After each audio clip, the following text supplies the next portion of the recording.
Judul: Mendekonstruksi Mitos. Mengapa pilihan presiden tidak selalu menentukan nasib bangsa? Pendahuluan. Dalam polemik politik, banyak yang meyakini bahwa pilihan presiden adalah penentu utama arah bangsa. Namun, ada argumen yang dapat menggugah pikiran, menyatakan bahwa faktanya pilihan presiden tidak selalu memiliki dampak signifikan terhadap nasib suatu negara. 1. Keputusan kolektif. Pengambilan keputusan dalam sebuah pemerintahan melibatkan banyak pihak, seperti lembaga legislatif, yudikatif, dan otoritas lokal. Pilihan presiden hanya satu aspek dari keputusan kolektif yang mempengaruhi kebijakan dan arah negara. 2. Kontinuitas kebijakan. Seiring berjalannya waktu, banyak kebijakan dan arah negara tetap konsisten, meskipun terjadi pergantian kepemimpinan. Banyak faktor lain, seperti kestabilan ekonomi dan dukungan masyarakat, turut menentukan keberlanjutan kebijakan. 3. Peran individu. Penting untuk mengakui bahwa presiden hanyalah satu individu di antara banyak yang terlibat dalam pembuatan keputusan. Menyederhanakan kompleksitas masalah dengan menyalahkan atau memuji seorang presiden mungkin mengabaikan peran kolektif dalam dinamika pemerintahan. 4. Fokus pada partisipasi warga. Lebih penting lagi adalah keterlibatan dan partisipasi warga dalam proses demokrasi. Memberdayakan masyarakat untuk memahami kebijakan, mendesak perwakilan mereka, dan berkontribusi pada perubahan positif adalah elemen-elemen yang mungkin lebih berpengaruh daripada hanya mengandalkan pilihan presiden.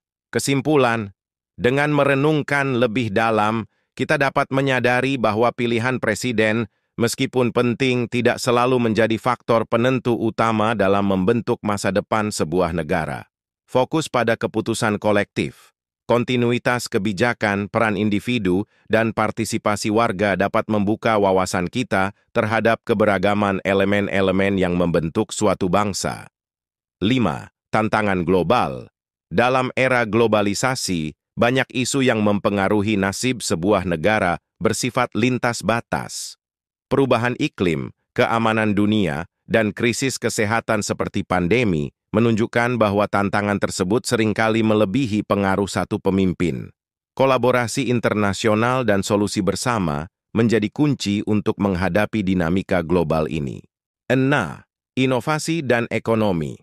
Perkembangan ekonomi dan inovasi teknologi juga dapat menjadi pendorong utama kemajuan suatu negara.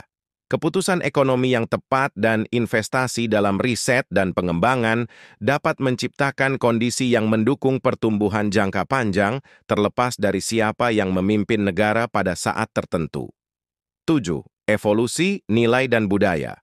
Nilai-nilai dan budaya suatu masyarakat dapat mengalami evolusi seiring waktu, independen dari keputusan seorang presiden. Transformasi ini mencerminkan dinamika sosial yang melibatkan partisipasi seluruh masyarakat, bukan hanya pemimpin tertinggi. Kesimpulan akhir, dalam menyikapi pilihan presiden, penting untuk memahami bahwa kondisi suatu negara dipengaruhi oleh berbagai faktor. Melihat lebih luas, kolaborasi, inovasi, dan partisipasi warga merupakan elemen kunci yang dapat membentuk masa depan suatu bangsa. Meskipun pilihan presiden memiliki peranannya, menggambarkan bahwa itu adalah satu-satunya penentu, bisa menyederhanakan kompleksitas dinamika politik dan sosial. Bagaimana menurut kalian? Jangan lupa like, comment, and subscribe ya, semoga bermanfaat.